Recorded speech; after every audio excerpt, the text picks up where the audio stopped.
नमस्कार साथियों, स्वागत है आप सभी का अंकित इंस्पायर्स इंडिया पर। मैं हूं अंकित अवस्थी। आज की हेडलाइंस में जिनकी हम चर्चा करने जा रहे हैं, प्रधानमंत्री नरेंद्र मोदी की चीन यात्रा, डोभाल साहब की रूस यात्रा, ट्रंप द्वारा भारत पर अतिरिक्त 25% टैरिफ और भारत का वो कड़कड़ाता जवाब जिसकी कल्पना अमेरिका कर नहीं रहा था। आज के सेशन में इन सभी सुर्खियों पर विस्तार से चर्चा करेंगे, लेकिन कहानी में मजा तब आता है जब भारत जैसे सोए शेर को अमेरिका जगा देता है। यह बात मैं इसलिए कह रहा हूं क्योंकि लगातार लंबे समय से गलत बयानबाजी कर रहे ट्रंप को उम्मीद नहीं थी कि भारत रिटेलिएशन में यह सब कर देगा। कैसा रिटेलिएशन? ट्रंप एक्सपेक्ट कर रहे थे कि मैं इन्हें दबाता रहूंगा, सीज फायर के नाम पर कहता रहूंगा कि मैंने कराया, ये लोग चुप ही रह जाएंगे। लेकिन भारत ने स्पष्ट कहा, ऐसा कहा कि बेचारों की नोबल की दावेदारी अब लग नहीं रहा कि कोई कर पाए। इसीलिए इन्हें लगता है कि जिस काम के लिए ये राष्ट्रपति बनना चाह रहे थे कि मैं रूस यूक्रेन युद्ध को एक दिन में रुकवा दूंगा, वो साल भर होने से पहले तो रुक जाए, कम से कम इन्हें कोई क्रेडिट तो दे दे। इसीलिए इन्होंने भारत पर दबाव बनाने का प्रयास किया। कैसा दबाव? भारत पर दबाव यह कि आप रूस से तेल खरीदकर उसे धन दे रहे हैं, जिस धन का उपयोग रूस यूक्रेन के अंदर गोले गिराने में कर रहा है। तो माननीय ट्रंप को जब यह एहसास हुआ कि भारत ने हमारे खिलाफ ही काम किया हुआ है, युद्ध तो ना जाने हम कब का रुकवा देते, ये तो भारत वाले हैं जो तेल खरीद लेते हैं, पैसा पहुंच जाता है, पैसे से गोला बनता है, यूक्रेन पिट जाता है।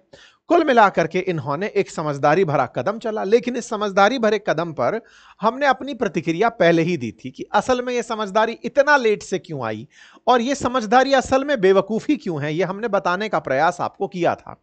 तात्कालिक कारण तो यही है कि इन्हें यह रास नहीं आया कि सच उजागर हुआ।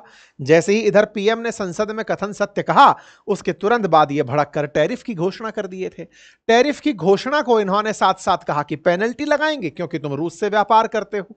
आज घोषणा होती है कि 25% एडिशनल टैरिफ लगाएंगे। कल रात को जो हमने सेशन किया था उसमें मैंने बताया था कि अमेरिका का एक एनवॉय रूस की यात्रा पर है। अमेरिका रूस पर 8 तारीख तक कड़े फैसले लेगा। ऐसे में भारत से संभव है कि वो पहले ही डिसीजन ले ले। तो जो होना था कल, जो बताया था मैंने 24 घंटे में फैसला हो जाएगा, वो हो गया। 25% एडिशनल टैरिफ का अनाउंसमेंट हो गया। कुल मिलाकर अब भारत अगर अमेरिका सामान भेजता है तो उसे 50% टैरिफ देना होगा। यह बड़ी हेडलाइन बन जाती है, ट्रंप इंपोजेस 25% टैरिफ, और ये टोटल बन जाता है अब 50%। अच्छा साहब, 50% टैरिफ के साथ साथ और क्या हुआ? इस बात से क्या हम डर जाएंगे? क्या हम रूस से तेल खरीदना बंद कर देंगे? तो मात्र इस मैसेज से समझ जाइए कि डोभाल साहब इस समय रूस की यात्रा पर भी हैं, और वो रूस की यात्रा पर हैं तो उम्मीदें पूरी हैं कि आप पुतिन साहब से जाकर मिलेंगे। ऐसे समय पर जब आपको धमकाया यह जा रहा हो तेल ना खरीदो, आप जाकर राष्ट्रपति से मुलाकात करने पहुंच रहे हो, तो क्या कोई अगेंस्ट में खिचड़ी पकाने की बात हो रही है क्या? ये खिचड़ी पकाने की बात आई क्यों आई? इसलिए क्योंकि एक खबर आज और रिलीज हो जाती है, और वो ये है कि भारत के प्रधानमंत्री इस महीने के अंत में चीनी राष्ट्रपति से मिलने 6 साल बाद, इवन गलवान वैली इंसिडेंट के बाद, चीन जा रहे हैं। 6 साल में जो कुछ भी बदला हो, इतने समय बाद भारत के प्रधानमंत्री चीन की यात्रा पर हैं, और चीन की यात्रा की घोषणा ऐसे समय पर हो रही है जब ट्रंप धमकाए जा रहे हैं कि तुम पर इतना % टैरिफ लगा देंगे। ये सारी बातें तो होती ही हैं, और इन सब बातों में एक बात साफ है कि आप जितना हमें खींचोगे, हम उतना और तुम्हारे विरोध में चले जाएंगे। तुम्हें चिढ़ मचती है रूस के नजदीक जाने पर, तो हमारे एनए से पुतिन से मिलने जा रहे हैं। तुम्हें चिढ़ मचती है चाइना से, तो हम खुद चाइना के साथ खड़े हो रहे हैं। ऐसे में ट्रंप के लिए यह कितना बड़ा सेटबैक होगा, जिसके चलते उन्होंने भारत पर 50% टैरिफ का अनाउंसमेंट कर दिया है। आज के सेशन में विश्लेषण होगा कि इस प्रकार के टैरिफ का कितने दिन तक इसकी लॉन्गेटिविटी होगी, भारत पर इसके क्या प्रभाव होंगे, भारत ने किस तरह से इसको उकसा रखा है, उन सब बातों पर चर्चा होगी। एक एक करके सारे मसलों का डिस्कशन होगा। फिलहाल के लिए व्हाइट हाउस का वो सफेद पत्र देख लीजिए, जिसमें इस बात की चर्चा है कि वो ऐसा कर क्यों रहे हैं। इंडिया क्योंकि रूस से तेल खरीदता है। हालांकि मैं आपको एक बात बता दूं, हमसे ज्यादा तेल चाइना खरीदता है, लेकिन चाइना पर इनका मुंह नहीं खुला है। इससे तो और ज्यादा स्पष्ट हो गया है कि ट्रंप कितना झूठ बोल रहे थे कि भारत और पाकिस्तान का सीज फायर उन्होंने कराया, क्योंकि जैसे ही ये सच उजागर हुआ, उनसे पचा नहीं, अकेले भारत पर इन्होंने टैरिफ लाद दिया। जबकि अमेरिका इटसेल्फ में इस बात की मांग उठ रही है कि तुम्हारा ये जो फैसला है, ये तुम्हें पता नहीं कि एशिया पैसिफिक में भारत जैसे मित्र को तुमसे कितना दूर ले जाएगा। तुमने भारत पर केवल अपनी जिद कि इसको झूठ मान लेना चाहिए था, स्वीकार कर लेना चाहिए था कि Bharat Pakistan cease fire America ने कराया था, बस ये बात वो एक बार मान ले तो मैं सारी बातें इसके लिए करता चला जाऊंगा। और भारत ने जैसे ही खुददारी दिखाई, अमेरिका को यह बात पसंद नहीं आई। यही कारण है कि सेलेक्टिवली वो चाइना जिससे वो नफरत करता है, कंपटीशन रखता है, उसके ऊपर टैरिफ ना लगाकर हम पर टैरिफ लगा दिया, ये कहते हुए कि तुम रूस से तेल खरीदते हो इसलिए तुम्हारे ऊपर पेनल्टी भी लगाई जाएगी। चलिए कोई बात नहीं, अगर ऐसा भी हुआ है तो कहीं ना कहीं दुनिया को एक संदेश तो है कि भारत रूस के साथ खड़ा है। दूसरा संदेश यह भी है कि अमेरिका को भारत से ईगो क्लैश हो चुका है, इस बात का कि भारत तुम हमसे डरे क्यों नहीं, हमारे कहने पर तुमने सच को मतलब झूठ को इग्नोर क्यों किया, तुमने झूठ का सामना क्यों किया, क्यों अपनी तरफ से आकर सच बोल दिया। ऐसे में अमेरिका की तरफ से प्रॉपर तरीके से बात लिखी गई कि रूस को पैसा मिलता है भारत के तेल खरीदने से, जो दुनिया को ये गाते बजाते आए हैं। भारत की तरफ से इस बात पर दुनिया को पहले ही बता दिया गया था, यह संदेश देते हुए कि यह दुनिया को मूर्ख बनाता है अमेरिका। खुद अमेरिका रूस से आज भी सामान खरीद रहा है, यूरोप आज भी रूस से सामान खरीद रहा है। इंटरेस्टिंग, अमेरिका के राष्ट्रपति से एक पत्रकार ने जो कि भारत से संबद्ध था, उसने पूछ लिया कि भाई साहब पता चला है आप अभी भी रूस से सामान मंगाते हैं, तो कहते हैं कि ये मुझे मालूम नहीं है, मैं मालूम करके बताऊंगा। हिपोक्रेसी का आप आलम देखिए, ये व्यक्ति कितना बड़ा दोगला है। भारत पर इसलिए कि हम तेल मंगा रहे हैं आप पर प्रतिबंध लगेगा, और खुद आज भी यूरेनियम रूस से मंगाता है, और यह पत्रकार पूछ लेता है तो कहता है कि मैं मालूम करके बताऊंगा कि क्या वाकई में ऐसा है। खैर जो भी है, इसका दोगलापन उजागर हुआ है।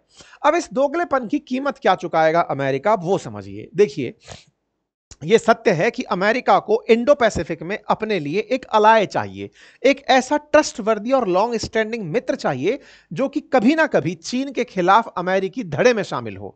चीन के खिलाफ उसे पकाया जा रहा था, बाइडेन काल में खूब अच्छे से खींचा गया कि आप क्वाड में आते क्यों नहीं हैं, आइए ना हम लोग मिलकर के बढ़िया बातें करेंगे, मालाबार एक्सरसाइज करेंगे, चलिए कुछ ऐसा करेंगे कि हम चाइना के खिलाफ अगर फिलीपींस में, ताइवान में अगर कोई मसला हुआ तो चल के आएंगे। बाइडेन लगातार प्रयास कर रहे थे, लेकिन इन सारे प्रयासों पर, इतने लंबे समय के जो अमेरिकी प्रयास भारत को साथ लाने के थे, उन पर इन भाई साहब ने अपने एक झूठ के चलते पानी फिरवा दिया है। क्योंकि अल्टीमेटली इन्हें शांति दूत जो बनना था, नोबेल प्राइज जो चाहिए था, लेकिन हमने कहा कि नहीं साहब, हमारे लिए राष्ट्र प्रेम प्रथम है, हम कैसे आपकी बात को मान लें। ऐसे में अब हम लोग इस बात से उलट आगे चलते हुए ट्रंप की बातों को और धता बताते हुए रूस की यात्रा पर डोभाल साहब को भेज दिए हैं। अब ये यात्रा अचानक हुई है क्या, मतलब हम घबरा गए क्या कि अमेरिका ने हमारे ऊपर जैसे ही सैंक्शन लगाए, अरे चलो अब चलते हैं रूस में चलकर बात करेंगे, डोभाल साहब को भेज दिया? जी नहीं। असल में भारत और रूस की हर साल एक वार्ता होती है जिसमें भारत के एनएसए अमेरिका जाते हैं और भारत के राष्ट्राध्यक्ष माफी चाहूंगा रूस जाते हैं, और भारत से रूस और रूस वाले भारत आते हैं। इस तरह की वार्ता चलती रहती है। लास्ट ईयर सितंबर में एनएसए डोभाल रूस में गए थे, और जब गए थे तो वो महीना सितंबर का था, और उस समय मीडिया ने जिस चीज को छापा था वो ये कि ये बहुत ही मतलब कहा जाए तो अविस्मरणीय क्षण है कि पुतिन साहब भारत के एनएसए से मिलने आए थे। भारत के एनएसए को इन्होंने बातचीत की थी, साथ बैठे थे। जनरली ऐसा होता है, राष्ट्राध्यक्ष से मिलते हैं, एनएसए से मिलते हैं, विदेश मंत्री से मिलते हैं। एनएसए तो कोई पद सरकार वो लोकतंत्र के अंदर विधायकी का या सांसदी का पत्र नहीं, वो नहीं है, मंत्रालय का कोई पद नहीं है, ये तो एक सरकारी नौकरी है। इन व्यक्ति से पुतिन मिले हैं, इसका मतलब उन्होंने अपनी लाइंस क्रॉस की थी, प्रोटोकॉल ब्रेक किया था। यह खबर उस समय प्रकाशित हुई थी। अब चर्चा यह है कि उस समय जब उन्होंने ऐसा किया था, हो सकता है डोभाल साहब से इस बार पुतिन फिर से मिलें। लेकिन खास ये नहीं है, खास ये है पिछली बार सितंबर में यह वार्ता होनी थी, इस बार यह अगस्त में ही हो रही है। इसका मतलब 1 साल से पहले ही यह वार्ता होने का असल जो ट्रिगर है वो केवल और केवल ट्रंप है, जिसने इन दिनों जैसे रायता फैलाया, हम तुरंत प्रभाव से पहुंच गए कि सर बताइए आगे क्या मोड ऑफ एक्शन होना चाहिए, आपके साथ तेल खरीदना है, क्या तरीका रहेगा, आपके साथ व्यापार रखना है, बताइए किस तरह से हम लोग मिलकर आगे काम करेंगे। यही काम हो रहा है। एक इंटरेस्टिंग बात और है, मैंने आपको कल के सेशन में बताया था, एक अमेरिकी प्रतिनिधि पुतिन से मिलने के लिए रूस पहुंच रहे हैं। स्टीव विटकॉफ नाम है इनका। ट्रंप के प्रतिनिधि जो रूस में जा रहे हैं, उन विटकॉफ का प्रेजेंस इस समय रूस में ही है। चर्चाएं ये भी चल रही हैं कि जो रूस अमेरिका से आया हुआ प्रतिनिधि है, जो शांति दूत बनकर आया है पुतिन को समझाने, हो सकता है उससे भी डोभाल साहब की मुलाकात हो जाए। हालांकि इस बात के केवल कयास लगाए जा रहे हैं, क्योंकि पुतिन को यह समझाने ये आए हैं कि भाई साहब मान जाइए, क्योंकि आपको पिछली बार कहा था आप नहीं माने, इसलिए 8 अगस्त तक का आपको टाइम दिया गया। आपके जो मित्र हैं वो आपसे तेल खरीदना बंद कर देंगे, हमने उनको डराना धमकाना शुरू कर दिया है। इस बीच में भारत का वहां प्रतिनिधि होना यह दर्शाता है कि विटकॉफ को यह संदेश दिया जा रहा हो कि विटकॉफ चिंता मत करो, रूस और भारत अपना रास्ता निकाल लिए हैं। खैर, विटकॉफ की यहां यात्रा होती है, तमाम प्रयास हैं कि आने वाले समय में पुतिन और डोभाल साहब आपस में मिल लेंगे। दूसरा, हमने अपनी सक्रियता में जो काम किया वो ये कि जिस समय अमेरिका हमारे खिलाफ प्रयास कर रहा है कि इन्हें दबाया जाए, उसी दौर में हमने एक अनाउंसमेंट कर दिया कि प्रधानमंत्री मोदी एससीओ की समिट में साझा होने के लिए चीन जाएंगे। एससीओ की समिट में 31 अगस्त से 1 सितंबर के बीच में आप चीन की यात्रा पर होंगे। यह दौरा 31 अगस्त और 1 सितंबर के बीच में होगा। वर्ष 2020 में जब गलवान वैली इंसिडेंट हुआ था, उसके बाद मोदी की यह पहली चीन यात्रा होने वाली है। उससे पहले वो 2018 में यहां गए थे और उसके बाद में अब ये यहां जा रहे हैं। तो 6 साल बाद प्रधानमंत्री मोदी की अब चीन में यात्रा हो रही है। हालांकि इस लिहाज से भी प्रधानमंत्री मोदी का ये चीन में छठा दौरा होगा और ऐसा करके वो 70 सालों में पहले ऐसे प्रधानमंत्री होंगे जो इतनी बार चीन गए होंगे। आखिरी बार ये दौरा 2018 में था, जिसके बाद शी जिनपिंग को भारत लाया गया था। शी जिनपिंग भारत आए थे, उनकी तस्वीरें भी आप देख सकते हैं। लेकिन 2020 में गलवान वैली इंसिडेंट हुआ। कई बार तो लोग ये भी कहते हैं कि इसको भड़काने में भी अमेरिका का कहीं ना कहीं रोल रहा होगा, क्योंकि इससे सबसे ज्यादा फायदा अमेरिका को हुआ था। भारत में चीन के बायकॉट में तमाम प्रयास हो गए थे, चाइना को बायकॉट किया जाना शुरू हो गया था, चीन के विरोध में भारत में मोमेंटम बनकर खड़ा हो गया था और इसी बीच में अमेरिका आ खड़ा हुआ और उसने हमारे कंधे पर हाथ रखते हुए बाइडेन का एक टॉप एड ही भारत आता है और वो कहता है कि आप चाइना पर फोकस करना छोड़िए, अमेरिका के साथ चलिए, और वो ऐसा कहकर भारत को अपने साथ खींच ले गया। लेकिन पुतिन ये बात जानते थे। पुतिन जानते थे कि एक गलवान इंसिडेंट के चलते भारत चाइना के खिलाफ अमेरिका के साथ जा रहा है, इसे कैसे साथ लाया जाए। पुतिन जहां एक और खुद की लड़ाई 2022 से यूक्रेन में लड़ रहे थे, वहीं दूसरी तरफ वो भारत और चीन को साथ लाने का प्रयास कर रहे थे और हुआ भी। भारत और चीन को साथ लाने के लिए पुतिन ने पिछली बार ब्रिक्स समिट, जो कि कजान रशिया में हुई थी, उस समिट के अंदर चीन के राष्ट्रपति और भारत के प्रधानमंत्री का हाथ मिलवा दिया था। इस पर हमने आज से 1 साल पहले सेशन किया था और बताया था कि किस तरह से दोनों को साथ लाने में पुतिन ने कामयाबी हासिल की थी। प्रधानमंत्री मोदी और शी जिनपिंग सन 2020 के बाद लास्ट ईयर इस तरह से हैंडशेक करते हुए दिखे थे, जो कि अमेरिकी नीतियों पर पानी फेरने के समान था। ट्रंप जब आए तो ट्रंप को यह रियलाइज हो गया था कि पुतिन कहीं ना कहीं ब्रिक्स कंट्रीज को, ब्राजील, रशिया, इंडिया, चाइना और साउथ अफ्रीका को एक करने का प्रयास कर रहे हैं। ट्रंप इस बात से भयभीत हुए और इसी के चलते उन्होंने पिछले ही साल एक ट्वीट मार दिया और कहा कि अगर अमेरिका के खिलाफ ये ब्रिक्स कंट्री सोचते हैं कि वो कुछ नया तरीका इजाद कर लेंगे, तो याद रखिएगा उन पर मैं 100% टैरिफ लगा दूंगा, उनका कोई भी माल चाइना में बिकने नहीं दूंगा। हमने इस बात को सुना तो था, लेकिन धीरे धीरे अब हम इस दिशा में आगे बढ़ने लगे हैं। ऐसा मैं क्यों कह रहा हूं, आप नोटिस करिए, ब्रिक्स के लिए जो ये धमकी थी वो किन देशों के लिए थी। ब्राजील में फिलहाल लूला ऑलरेडी इतने भड़के हुए हैं ट्रंप पर कि उन पर ऑलरेडी 50% टैरिफ लगा हुआ है। उनके खिलाफ बाल्सेनारो की कहानी मैंने सुनाई है, आगे भी दिखाऊंगा। वो भड़के पड़े हैं। रामाफोसा को बिठाकर इन्होंने बेइज्जत किया था साउथ अफ्रीका वालों को अमेरिका में। दो ब्रिक्स के अंदर बी और एस खिलाफ हो ही गए। अब आरआईसी में आप जानते हैं रशिया के खिलाफ भड़के पड़े हैं, इंडिया के खिलाफ हो चुके हैं, चाइना तो पहले ही कॉम्पिटिटर है। तो ये पांचों देश एक हो रखे हैं और ऐसे में इन पांचों देशों की ही कहानी अब बड़ी कहानी बन रही है। और इसी के चलते ईरान ऑब्जर्वर लिखता है ट्रंप का पागलपन देखने वाला होगा, क्योंकि यह उन्हें बैकफायर कर जाएगा, क्योंकि भारत के प्रधानमंत्री 6 साल बाद चीन की यात्रा पर जा रहे हैं। दुनिया वाले अब इसे लिखने लगे हैं। एक मेगाट्रॉन करके न्यूज चैनल का एक हैंडल है, वो कवर करता है कि भाई ट्रंप भारत पर सैंक्शन लगा रहे हैं, भारत रशिया की यात्रा, चीन की यात्रा पर जा रहा है। यह दर्शाता है कि इंडिया और चाइना ने ऑफिशियली रिजेक्ट कर दिया ट्रंप के अल्टीमेटम को कि तुम रूस से तेल खरीदना बंद कर दो। यह बात जब न्यूज में आती है कि रूस के साथ रहना डिसाइड कर लिया है इंडिया और चाइना ने, तेल खरीदने पर साफ इनकार कर दिया है कि हम अमेरिका की बात नहीं मानेंगे, इस बात को अलेक्जेंडर डुगिन रिपोस्ट कर देते हैं। मतलब कि यही लाइन जो लिखी है ये सच है, ऐसा कहकर अलेक्जेंडर डुगिन। अब ये कौन है? अलेक्जेंडर डुगिन वो व्यक्ति हैं जिन्हें पुतिन का दिमाग कहा जाता है। ये वो व्यक्ति हैं जो पुतिन के विदेशी मामलों के सलाहकार कहे जाते हैं। लंबे समय से ये पुतिन के साथ हैं। फॉरेन पॉलिसी के मामले में पुतिन के साथ मतलब दिमाग इन्हीं का चलता है। मतलब एक तरह से समझिए कि जो डुगिन है वही पुतिन की मेमोरी है, या फिर कहिए तो प्रोसेसर है कि वो दुनिया को कैसे देखेंगे तो डुगिन बताएंगे। तो डुगिन ने जिस ट्वीट को रिपोस्ट किया, इसका सीधा सा ऑफिशियल मीनिंग ये निकाला जा सकता है कि इंडिया ने और चाइना ने ट्रंप की धमकियों को बाईपास कर दिया है। कहा है कि हम रूस से तेल खरीदते रहेंगे, तुम्हें जो हो वो कर लेना।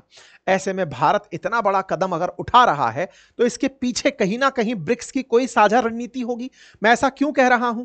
इन पांचों लोगों को पहचान लो। शुरुआत भले ही लूला से कर लो।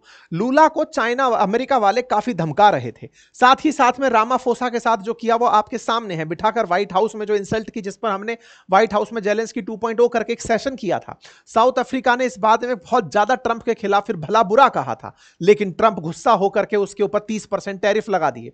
ऐसे में लूला की अगर बात करें तो बाल्सेनारो को बचाने के लिए लूला के खिलाफ इन्होंने अपनी तरफ से एक्शन लिया था। अपनी पाठशाला पर हमने इस पर सेशन किया था कि अफ्रीका और ब्राजील, अमेरिका और ब्राजील झगड़ क्यों रहे हैं, और उस झगड़े के चलते ब्राजील पर भी इन्होंने 50% टैरिफ लगा दिया था। वो लूला जो अब ये कह रहे हैं कि अमेरिका वालों सुन लो, ट्रंप से तो मैं बात भी नहीं करूंगा, क्योंकि ट्रंप ने बयान में यह कह दिया था कि मैं ब्राजील पर 50% टैरिफ लगा रहा हूं, लूला मुझसे बात करने आएंगे। लूला ने कहा सुनो बेटा, बात तो छोड़ो, तुम हमसे बात कर लेना, हम तुमसे बात नहीं करेंगे। ऐसा कहकर लूला अपना एक बयान दे देते हैं और वो कहते हैं कि मैं ट्रंप से बात नहीं करूंगा, अगर मुझे बात ही करनी है तो मैं पुतिन से करूंगा, मैं शी जिनपिंग से करूंगा, मैं मोदी से करूंगा। मतलब एक तरह से ब्रिक्स के ये पांचों नेशन अमेरिका के खिलाफ अब प्रताड़ित भी, अमेरिका से प्रताड़ित भी हो चुके हैं और अमेरिका के खिलाफ एक भी होने का सोच सकते हैं। ऐसे समय पर सोचना जब लूला तो लंबे समय से साइन दे रहे हो कि मैं तो अमेरिका के खिलाफ ही हूं, ऐसे में इन लोगों का लूला हो या रामाफोसा, इनका मोदी जी के साथ होना यह दर्शाता है कि कहीं ना कहीं कुछ ऐसा खिचड़ी पक रहा है जहां ये पांचों देश अमेरिका को काउंटर करने की कोई साझा रणनीति ला सकते हैं। पिछली बार जब कजान में ब्रिक्स की बैठक हुई थी तब एक नकली नोट ब्रिक्स करेंसी के नाम पर जारी किया गया था, जिससे ट्रंप मचल गए थे। कहीं ये सच्चाई ना हो जाए, ये देखने वाली बात होगी, क्योंकि ब्रिक्स के पांचों की पांचों जो फाउंडिंग मेंबर हैं वो इस समय इनसे तने हुए हैं। इनके खिलाफ कुछ भी अब नया रास्ता उठा सकते हैं। भारत 25% एडिशनल टैरिफ का वेलकम कर रहा है कि ठीक है सर, आपको लगता है 25% टैरिफ लगाना था, लगाइए, लेकिन याद रखिएगा India will take all actions necessary to protect its national interest. साथियों, यह काम बहुत पहले हो जाना चाहिए था। भारत को ट्रंप के झूठ के खिलाफ पहले ही खड़ा हो जाना चाहिए था, लेकिन देर से आए दुरुस्त आए। समस्त भारतीयों को आवश्यकता है यह समझने की कि नव उपनिवेशवाद के इस दौर में जब भारत अपनी जरूरतों की पूर्ति के लिए रूस से तेल खरीद रहा है, ना केवल खरीद रहा है बल्कि दुनिया में तेल की कीमतों में स्थिरता लाता है। स्थिरता क्यों? क्योंकि एक तरफ जब वेस्टर्न वर्ल्ड ने रूस से तेल खरीदना बंद किया तो उन्होंने जो पहले से परंपरागत स्रोत थे, चाहे गल्फ कंट्रीज या वेनेजुएला जैसे देश वहां से तेल खरीद करके रास्ता परिवर्तित कर दिया था, तेल को प्रभावित कर दिया था। भारत ने तो दुनिया में तेल की कीमतों को बरकरार रखने में मदद दी है, लेकिन अमेरिका वाले इस बात को नहीं समझते। तो भारत ने कहा कि हम अपने हितों का ख्याल पूरी तरह से रखेंगे।